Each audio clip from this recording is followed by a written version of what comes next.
Kegiatan dalam fungsi manajemen yang pertama yaitu fungsi perencanaan atau planning. Kegiatan perencanaan menyangkut upaya yang dilakukan untuk mengantisipasi kecenderungan pada masa yang akan datang, serta pembentukan strategi dan teknik yang tetap untuk mewujudkan target atau organisasi, yaitu cara merencanakan bisnis yang ramah lingkungan, cara merancang organisasi bisnis yang mampu bersaing dalam persaingan global, dan sebagainya. Ada 4 tahap yang harus dilalui dalam proses perencanaan. Yang pertama yaitu menetapkan serangkaian tujuan. Yang kedua, merumuskan keadaan saat ini. Yang ketiga, mengidentifikasi kemudahan dan hambatan. Dan yang terakhir, keempat, mengembangkan rencana untuk pencapaian tujuan. Dalam perencanaan pun sebenarnya banyak sekali pelajaran yang bisa kita dapatkan, seperti menyelesaikan masalah atau problem solving, dan mengambil keputusan atau decision making. Maka dari itu, perencanaan harus dibuat secara sistematis untuk menghindari resiko yang tidak diinginkan. Fungsi pengorganisasian atau organizing. Pengorganisasian adalah penentuan sumber daya dan kegiatan yang dibutuhkan untuk mencapai tujuan organisasi. Proses perancangan dan pengembangan suatu organisasi atau kelompok kerja yang akan dapat membawa hal-hal tersebut ke arah tujuan, penugasan tanggung jawab tertentu, dan kemudian pendelegasian wewenang yang diperlukan individu-individu untuk melaksanakan tugas-tugasnya. Hasil akhir dari pengorganisasian ini adalah struktur organisasi. Pengorganisasian dalam fungsi manajemen adalah salah satu fungsi manajemen yang berperan penting. Dengan adanya fungsi pengorganisasian, maka seluruh sumber daya yang dimiliki oleh organisasi akan diatur penggunaannya secara efektif dan efisien untuk mencapai tujuan organisasi yang telah ditetapkan. Ada beberapa tahapan dalam menjalankan fungsi pengorganisasian, yaitu yang pertama, mengacu pada rencana dan tujuan manajemen. Ini adalah tahap awal untuk merealisasikan rencana manajemen. Yang kedua, dalam merinci tugas utama. Pada tahap ini yaitu menentukan struktur organisasi. Tugas utama setiap bagian manajemen akan ditentukan dan dirinci sesuai dengan bidangnya, supaya garis, kewenangan, serta tanggung jawabnya jelas. Yang ketiga, membagi tugas kepada individu. Tahap ini menentukan pembagian tugas sesuai dengan bidangnya, termasuk dalam mendelegasikan kewenangan. Yang keempat, mengalokasikan sumber daya. Pada tahap ini yaitu mengalokasikan sumber daya organisasi untuk dimanfaatkan dan digunakan agar dapat memberikan manfaat yang maksimal. Yang terakhir yaitu evaluasi strategi pengorganisasian. Tahap yang terakhir yaitu evaluasi untuk melihat kembali yang terjadi seperti apakah pengorganisasian tersebut berjalan sesuai yang diharapkan atau telah terjadi penyimpangan. Secara bahasa, pelaksanaan adalah pengarahan atau dengan kata lain pergerakan pelaksanaan. Sedangkan pengertian secara istilah pelaksanaan adalah mengarahkan seluruh sumber daya agar dapat bekerja sama dalam mencapai tujuan organisasi. Sebaik apapun dari perencanaan dan pengorganisasian sebuah organisasi atau perusahaan, apabila tidak dibarengi dengan pelaksanaan tidak akan memiliki makna atau arti. Dengan kata lain, pelaksanaan merupakan tahapan realisasi rencana yang telah disusun sebelumnya dengan mengacu pada pengorganisasian.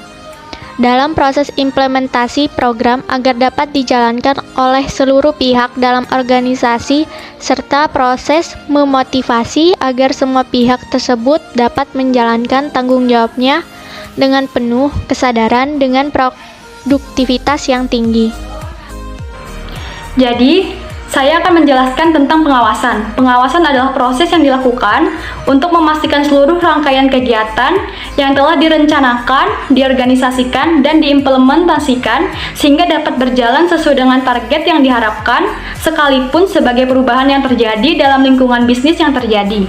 Kegiatan pengawasan merupakan bentuk penilaian terhadap pelaksanaan program mulai dari awalnya perencanaan hingga pelaksanaannya. Pengawasan ini dilakukan oleh seorang koordinator pengawas.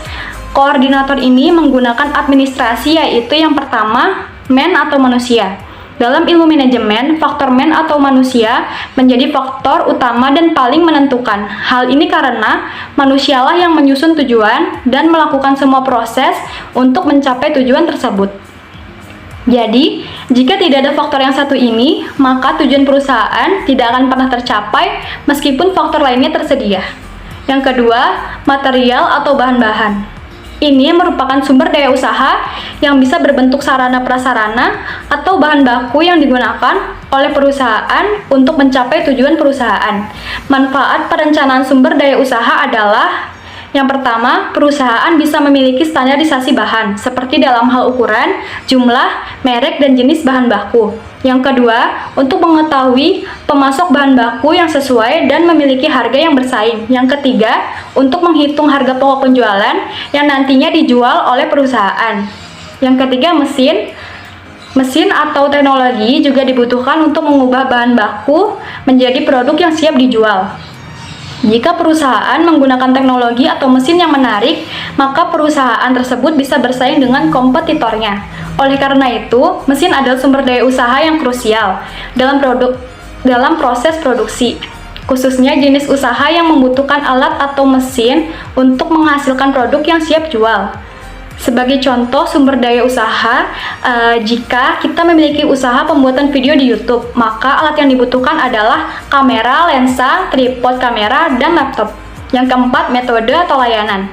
Ini merupakan tata kerja yang digunakan oleh perusahaan, baik membuat produk atau mengelola sumber daya perusahaan lainnya. Pihak manajemen perusahaanlah yang bertanggung jawab terhadap sumber daya metode ini.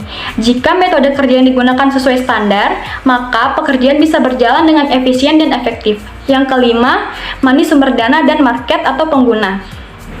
Jadi, uang merupakan modal yang dibutuhkan untuk membayar seluruh tenaga kerja yang dimiliki oleh perusahaan. Selain itu, uang juga diperlukan untuk membeli bahan baku, biaya transportasi, membayar listrik, biaya administrasi, dan biaya operasional perusahaan lainnya.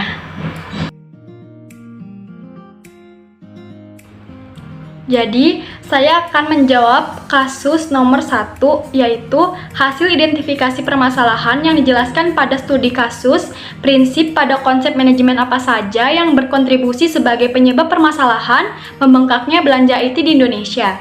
Jadi, prinsip yang berkontribusi sebagai penyebab permasalahan membengkaknya belanja IT di Indonesia yaitu yang pertama, kekuasaan dan pertanggungjawaban dalam sebuah organisasi harus ada kejelasan. Yang kedua, disiplin menaati peraturan yang ditetapkan. Yang ketiga, kesatuan komando. Yang keempat, kesatuan arah atau visi hanya dari satu orang. Yang kelima, keadilan. Dan yang keenam, inisiatif kerja.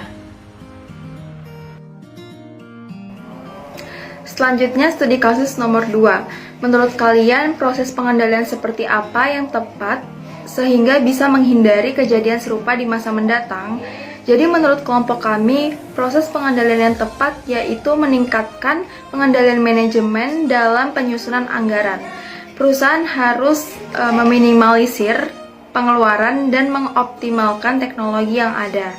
Dengan begitu, kegiatan yang dilakukan akan lebih efisien dan terhindar dari kejadian serupa apabila memperhatikan rencana untuk aktivitas budgeting di masa depan. Menurut kalian, proses pengawasan apa yang bisa diterapkan oleh para manajer perusahaan IT agar kegiatan atau program kerja yang telah direncanakan bisa sesuai dengan scope, time, dan budget?